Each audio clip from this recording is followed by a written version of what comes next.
first time we saw it, Judd took me to the wildflowers, and we sat down in the wildflower. It was just there, you know. And I'm looking up, and there's this big mountain with snow on it, and me from the east. And I couldn't believe what I was seeing. All right, so I'm about ready to go. Did I need anything else, or? Yeah, I'm fine. So I'm going to ask you a question, and the best way to answer it is to repeat that question back. Oh, Because okay. you're not going to hear me ask the question. Yeah, okay. And you can look at me while you're talking. You don't have to look at the camera. Yeah. But it's just, you know. Oh, practice before you turn it on. Yeah, so, you know, if I say, where are you from? Yeah. Start saying, either say, where am I from? I'm from, or say, I'm from. Yeah. Yeah, so that would know what the, yeah. So I want to start at the beginning, if that's all right. Yeah. Tell me about where you were born and when. You want to know where I was born and when? I was born in 1922, and I was born in New Rochelle, New York, right? 45 minutes from Broadway, the song. You don't mind not playing with the Oh. because I think I can hear it. It's okay. Sorry. If you need a nap.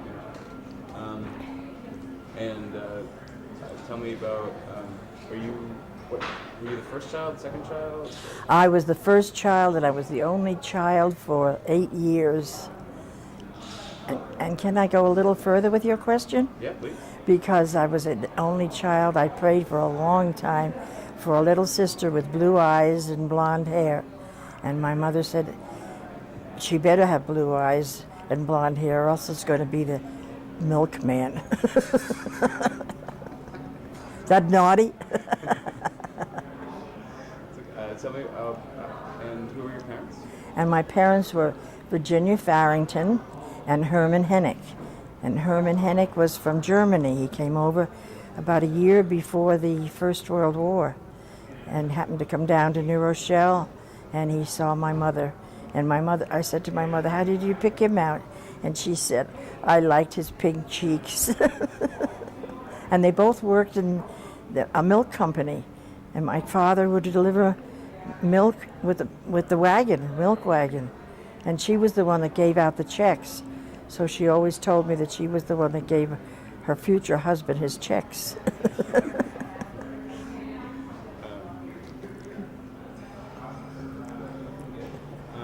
And where was your mother from?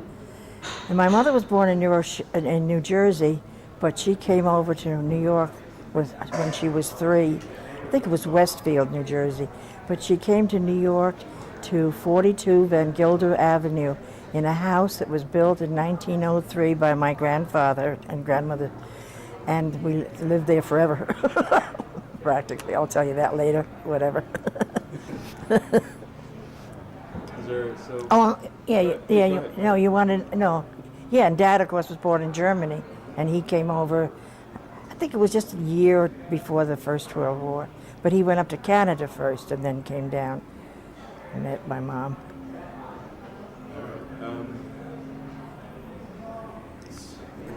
Anything, I guess, so tell me just about what it was like where you grew up. Well, I knew that I had a great life because we lived in New Rochelle, which wasn't a city like New York, but it was fairly big, and my grandfather was the policeman there, and I was always Charles Farrington's daughter, a granddaughter, not Herman Henich's daughter, but Charles Farrington's granddaughter, because people loved him in town.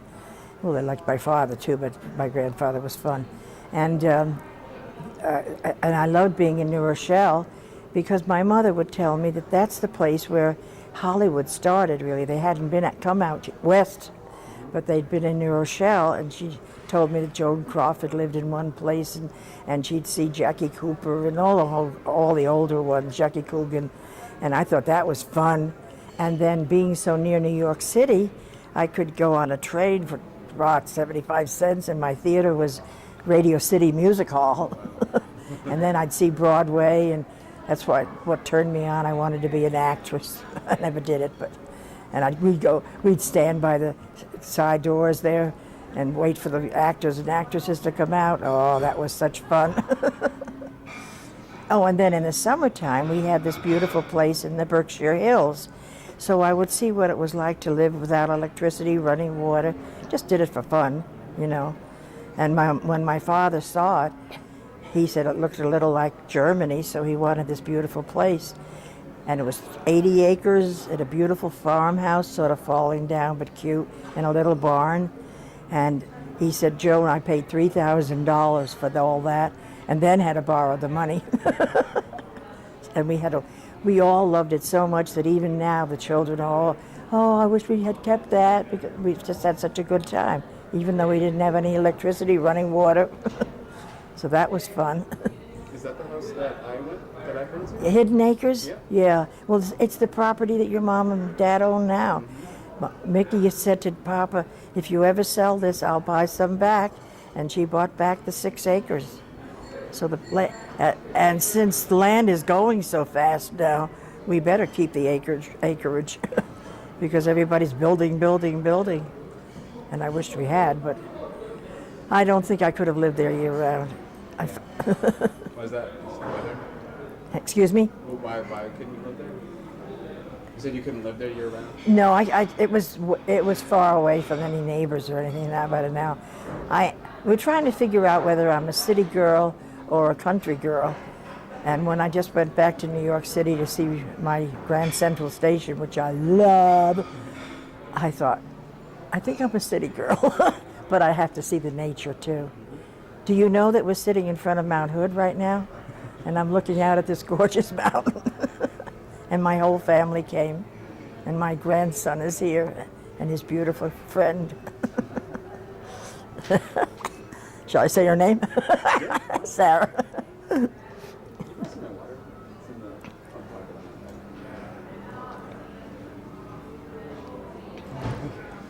need a break. It's exhausting. No, so, Do you want me to go on to college days and stuff? I mean, well, just yeah, go. yeah. Or even earlier, anything you remember 'Cause I didn't- about school? Oh, okay. I didn't want you to. Any I didn't want to jobs break you up for any you can questions. You can go anywhere you want. Oh wow. Just question. Don't. I can keep talking. You know how to talk. So what happened when 8 years after you were born? Oh yes, that's the most important thing to say. What happened 8 years after my sister was born, and she's with me now in this beautiful place, Timberline, Mount Hood, and it was so wonderful to see my little sister with blue eyes and blonde hair. And when they brought her home, we had a darling little cradle, really wooden cradle, which had been used for wood in Hillsdale, but no, another place. But they had lined it all, soft with nice quilting. And I came home from school, and she was upstairs, and oh, I was so excited. And so I went to St. Gabriel's School, which was built in 1927, and we went there in kindergarten. Not my sister yet, I did, and right now it's still up. But I was there from 1927. I thought you did this all the time. I was there from 1927 until 1940. I graduated from 8th grade there. It was a Catholic school run by Sisters of Charity. They were wonderful. Was it hard? It wasn't hard. It was just, in fact, I enjoyed it. And some people didn't because they couldn't see very well or something. And they were strict, but I didn't feel that strictness because I was a good little student. I was. I got to high school, though, and I wasn't in. I had a hard time with math and chemistry. But in the grammar grades, I was always in the plays and giving the little shows and doing all kinds of things. And then in high school, I went further with that. So I thought that's what I wanted to do when I grew up. And then I went to Emerson College and studied acting, but I didn't follow it. But I did my speech therapy there and learned it there. And then went on to teach remedial reading. So you said you were studying theater. Did you ever? I did at one time when we graduated. My daughter Mickey, the oldest one. I haven't even told you that I had children, right? The oldest one went to Emerson College, and she became an actress and has been. She's been acting for 35 years, 40, and she wanted to be in this play, Doll's House, Ibsen. And the director saw me and saw my energy level, which sometimes is too high, drives people crazy. It drives me crazy too. But we were all in it. Rachel, the granddaughter, and Mickey and myself. And I always say now that I had a 7-month a tour of theater in Boston. Yeah. So that was fun. But I realized then too, I don't like the life. It's too hard. I wasn't as, and I didn't even try, so I don't know how good I would have been. But I appreciated my life because I had the city living and country living. It was great. Ask another question. Shall I say when I got married then? You know how it worked out? Yeah. After college, I joined the Marine Corps after having this wonderful education. But the Second World War was, we shouldn't say different than any war. I don't want to get into politics because I'll never get off of that line. I think war is terrible and violence doesn't solve anything, that's for sure. But I went into the Marine Corps and then I met Rex Judkins, and a little later we were married in Seattle. And that's where Mickey was born, my first child. And then I had 4 more. And Mickey is your mother. I shouldn't say your because you don't know who I'm talking to. Ben. Don't worry about it. Ben's mother, Ben and Rachel. And I had Claire and Candace and Rex, who was named after his father, and Chuck. And that was a wonderful, wonderful time. And the interesting thing in my marriage, which I'd like to have said in here, is that we moved to a house built by a man named Bill Levitt on Long Island. And he was able to build 1,742, we'll say, I don't know, something like that, for all the veterans who were coming home. And we paid $7,990. And we had to give him $100 down, whatever. And we couldn't pick out the house built. He had it all lined out on a map. Plus, he had a big building, and he showed us all the things that were going to go into it, from the faucets to the toilet to the fireplace. And so I never saw the house till after it was built. And I didn't know how to pick it out. I had to go home. I said, I can't do it. And I didn't know where I was even. But I came back, pointed it out, and we lived there for 5 to 6 years. And it was wonderful. And now that house, all those homes, are $350,000 because people did put more things into it. But if we could only do something like that now, but he could buy all these toilets and sinks, and in fact we had a thing called a washing machine. That was great. And I said, why doesn't it go faster or longer so that the clothes will dry? Well, later on somebody did invent a dryer. You invented the dryer. Right. But the fun part about that house was that you walked in. Judd had asked me, my husband had asked me, what do you want in a house? And I had told him, and when we walked in, I couldn't believe it. You walked into the hallway, and there was a kitchen on one side and a central fireplace.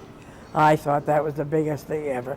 You could see the fireplace from the kitchen, and when you sat in the living room, and then in the staircase going upstairs, a nice piece of wall, was a round thing with a picture in it called a television. So our family was the first one to have television in our family. Really? Before Mom and Dad. What was that for? 1949. Wow. Mickey was born in 46.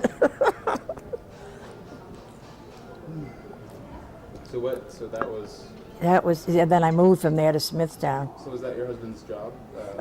We moved out there too, not only because of the house, but it turned out that some of the businesses were going out to Long Island, Lockwood, Kessler, and Bartlett, and Judd was a photogrammetrist, and that's like being a surveyor on land, but you have to have the planes going over, and they bring down the scenic work, and then he does the planning on the map. And that's okay, answer it.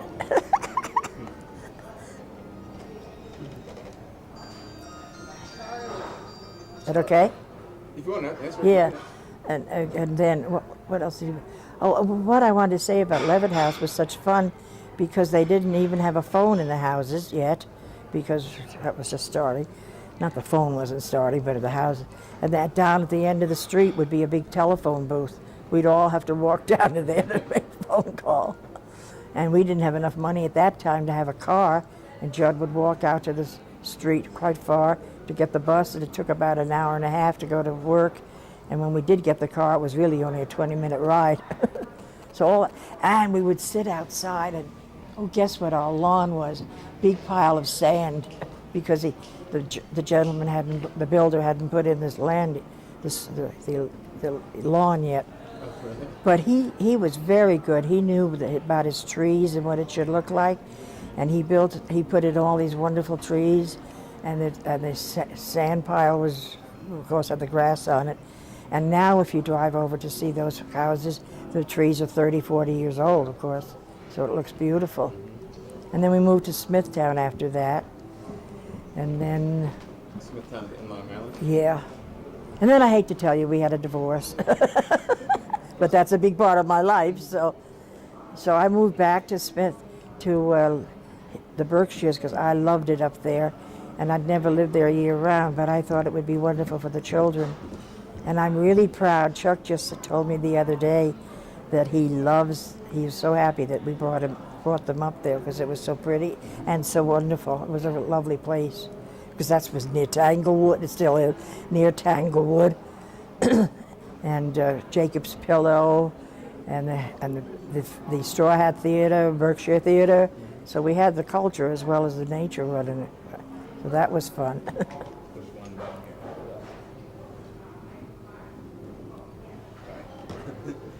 here. I'm looking out the window and I'm seeing someone coming down with a cane, see? Well, they do it because they want, no, it's just a... So what are you looking at right now? I don't think I could do that. Because I keep telling my kids, and Ben, in 2 years from now I'll be a 90-year-old woman, so what the heck? What else would you like to know? Let's see. How was it with the kids? Oh, it was what? I'm not saying this because they were my children, but sometimes I'll see kids now doing things like jumping on furniture or screaming or howling. I don't remember ever telling my children not to do it.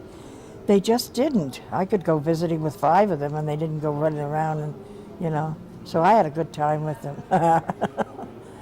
Well, I didn't go to work then. I stayed home, and then at one point I just thought, I gotta get out though, just a little bit. And I took a job in nighttime or evening and worked at one of the department stores. Because I didn't even go shopping. We only had the one car. Who had 2 then, And I did want to get out and see what was being sold. Because I have to tell you this, after the Second World War, there was hardly anything in the stores. Because all the things that were manufactured then were turned into bombs and whatever else we needed for the war. And it seemed to take them longer to go back to putting in refrigerators and stoves and, So we didn't look any poorer than anybody else because nobody had anything. There they are with the sticks. What else shall I tell you? The thing I am proud about, I was teaching, I was doing substituting, and I thought I should do more so I could help with the kids. And Mickey called me and said that there was a wonderful government project going on to pay for a master's degree in Lowell, Mass, as a matter of fact. They were doing different things with their town. And so at the age of 49, but I'd been studying in between anyway, so it wasn't like suddenly going into it. And I took a year and a half off from teaching, and Mickey went and got her master's, and I did too. In the part of education that those of us love doing different things, and the principals didn't seem to want you to do that. You could have been fired. But we went ahead and we didn't have lines of chairs. We put them in circles, and they could study at their own rate and also travel a little bit. My theory is that I would like to see a brown school with pods, and there's a certain amount of money that the government gives each child anyway, not hands it to them, but I mean, why can't that be given? And instead of just reading about Paris, go see it. Don't read about Mount Hood, go see it.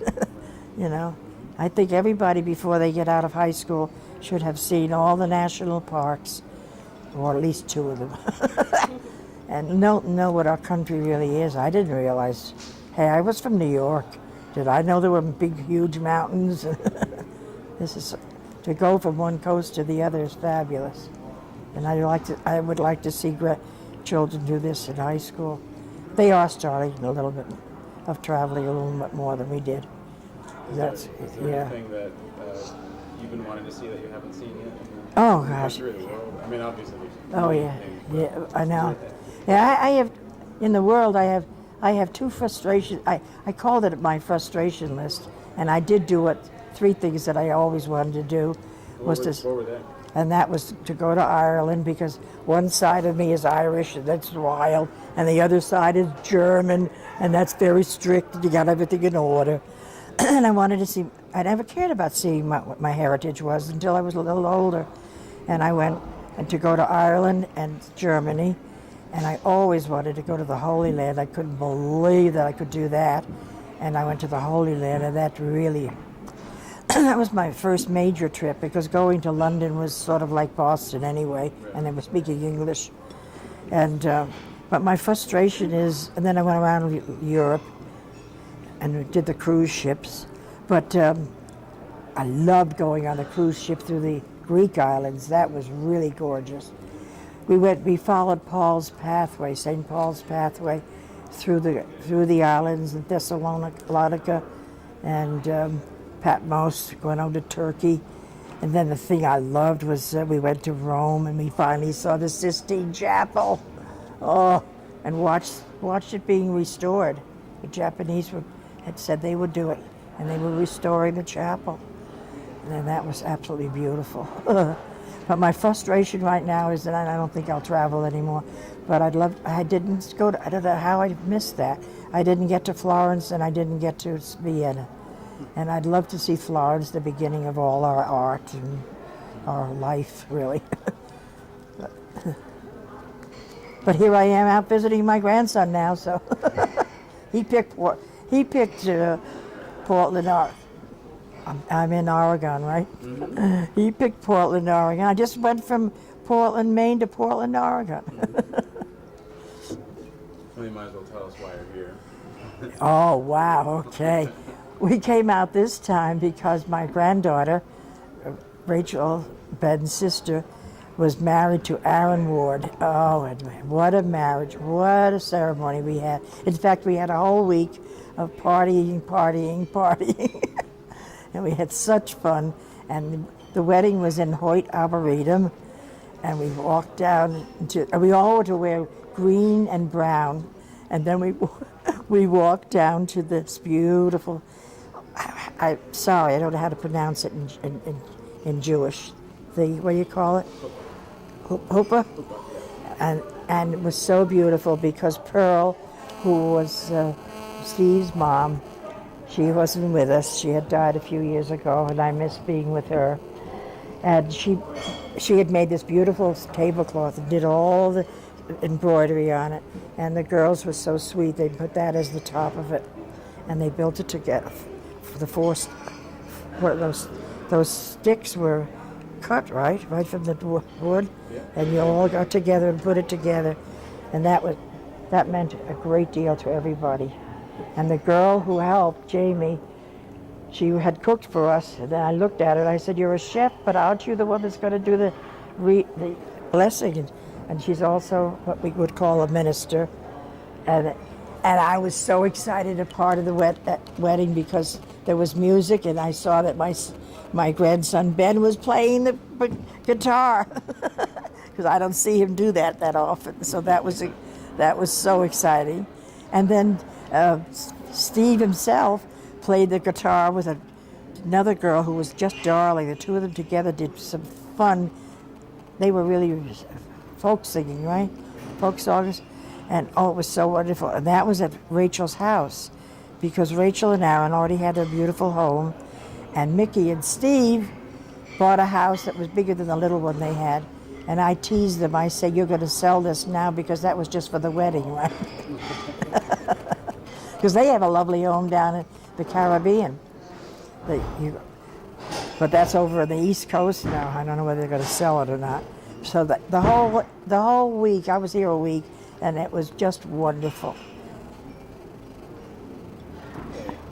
That's it. It was wonderful, wasn't It was. it? Still is. With all the there were so many little difficulties. Like there was supposed to be a bus to pick us up at what do you call it, the Motel 6, and it wasn't even put in the records. And Mickey had paid for it. There were little things went wrong here and there, and everything worked beautifully.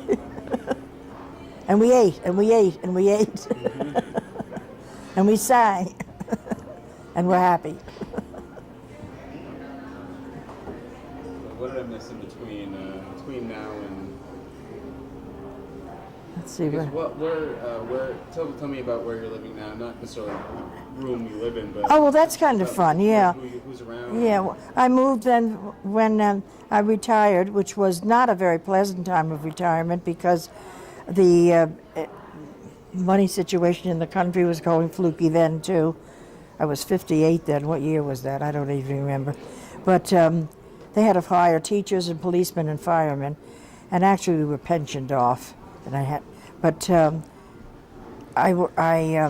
was living in the Berkshires, and then I decided I wanted to live up in Maine where Candy was, and I always wanted to live on the ocean, but I was trying to figure, am I moving here because I want to live on the coast, or do I want to be near my daughter? And I think it was mostly because I wanted to live near somebody that was part of the family, because everybody had moved from the Berkshires. And so I moved to Brunswick, Maine, and I lived in a darling little house that we built, but it seemed to be too small eventually. And then we moved to a bigger house called Willow Grove. Very, very nice. And then a few years later, Chuck called, and he said he'd like to live up there. And so he lived with me for a while. And then he decided he wanted to have his own place. And I decided, since I was so near retirement, that I should start thinking of how to live when I was going to be sick or something, or die. And so I found this wonderful, it was just being built. And I'm now living in a place that was just built 3 years ago. And it's really, really lovely. It's not a nursing home, it's a retirement home. But the government gave us these wonderful stoves and downstairs in the community room, a beautiful refrigerator, double freezer. And then they ran out of money and couldn't give us a cook. I want them to cook there because we have a beautiful community room. But I can order my meals from the other house that they have, and the cook cooks over there. And so I said it's like calling room service at the plaza, and I'm not even paying a tip. And so I get my meals served to me, and then half the time people say, let's go out to eat. So I go out to eat, and then I open my refrigerator, and there's a whole big dinner ready for me for nighttime. That's okay. And I really like it. It's very nice because everything is new. The electricity, the light fixtures, and and in fact some of the rooms are made so that the people who are in wheelchairs have extra room. So I'm enjoying that. It's very nice. And so I'm getting ready to make my plans for my burial, right? Oh no. No. Still many years. Right. Yeah, I am blessed with good health. I can't walk as well as I did, and I don't breathe too well, but I don't have any diseases right now, so I'm very fortunate, and I do pray to God and say, thank you, thank you, thank you, that's fine, leave me alone. No, don't leave me alone, stay with me. That's great. Any advice to get us there? Excuse me? Any advice for us to be as healthy as you are? Oh, I know, yeah. Because I look out sometimes and I see some of my new friends that I've met, and one woman is in a wheelchair with one leg. It turns out she was 12 years old. I don't know if we want to end with something like this, but she was 12 years old in an accident. But the reason I'm telling you is these people have such strength and courage, and they go on. She was 12 and then went through school, had a prosthesis, married somebody, had 6 children. They all come to visit, and she makes us feel really happy when we get together for tea time. She's got so much courage, so what the heck. And then there's another woman who has post-polio, and she's in a wheelchair. And Vinny's mother had post-polio. I didn't know that. Nobody knew that it comes back on them. That's lovely. So who's your favorite grandson? My favorite... I can say it now because it's Ben, Yeah. but I do have another grandson, and he's not here right now, and he's wonderful. He's a policeman. Oh, I should say that. Yeah, tell us all about your grandson. Yeah, my grandson in Maine is a policeman in Lewiston, and he's doing some wonderful work. And a couple of years ago, I think only a year ago, he received an award for designing this program to help teenagers not drink before time. In fact, they should never drink anyway, but not to, before drink when they were young. And it turns out a few months ago, they had a big riot in one of the colleges, and he's the one that was hurt. And it was the very kid, not the same kids, but the kids drinking underage at college. And one of them pushed him, and he fell, and he hurt his ankle. And then his sister was the one that Candy was pregnant with. And Candy married at 16 and 18, and now she has 6 grandchildren, which makes me a great-grandmother of 6, and we're expecting the 7th. Because Yvonne went and had twins, and then a little girl, and now we don't know what this one is going to be. And Robert and Amy have 3 boys, and they're all really cute, and they're not wild, but they're full of fun, and they love Kyle is fabulous in his ice skating, hockey, wonderful, yeah. Yeah, so that's my point right now. I'm living in a retirement home, and I have 5 children who are doing wonderfully, and 6 grandchildren who are darling and wonderful, and 6 great-grandchildren with 1 more on the way. That's a good ending. Yeah, you done? I'm happy. You can say anything else you want. No, that's fine. What I wanted, exactly what I wanted. Is that what you wanted? Yes, thank you so much. Thank you. Because people are always telling me not to talk so much, so you told me to keep going. Thank you so much for doing that. Thank you, sweetie. That's what I want to do with my... Get this off of you. Oh, yeah. That's what I want to do with my friends. They told me, you get to be 80 and 90, you definitely have some kind of stories, crappy stuff. And turns out that I would like to take a picture while they're I want to see their faces, too, because I don't even know what they looked like before. None of us do. And then we see all their baby pictures and go, oh, my God, what happens to us? That's why I keep doing a lot of things under your eyes, the cream that they have. And these are cute. I don't mind these wrinkles that people get cute, with that. They're nice. But this crap and stuff. And they do have a lot of nice creams now. Because of it.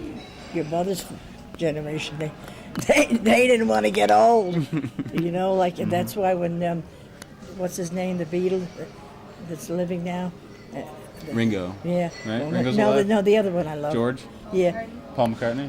Yeah, they sang a song, and when I'm 64, because he was singing that when he was in his 20s, and so when he got to be 64 this year, he said, now I'm 64, because none of them thought they were going to be older than 35. Right. Right, most musicians. Definitely. Let me see that one, oh God. And the neat little microphone? Yeah, that's nice. Yeah. That's what our minister has now. They make them wireless, too, so you don't have to have the wire. Oh, yeah, yeah. Yeah. How the heck do they even, with their feet? Even the computers now are so small. And what was the other? Oh, the other day I saw it on the thing. I always try to read the technology section. And you hold it. The other day they had the little one. And it still has tons of apps in it. You can hardly get your finger Oh, out. iPod? Yeah. Well, is that an iPod I think too? it's an You iPod. made that? They're having a little trouble, aren't they? Apple? Microsoft. Yeah. No, Microsoft. Gates. Mm-hmm. Not Joe. Gates is having trouble. Oh, I didn't hear. Yeah, not big yet, I think, but just a little. It's the first time we've heard that. Because people do like you're a Mac person, right? Yeah. Always have been. No, what do you want? Come on. Come in.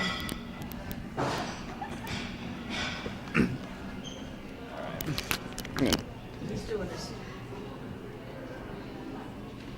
Did you move it? Did. Okay. That's fine.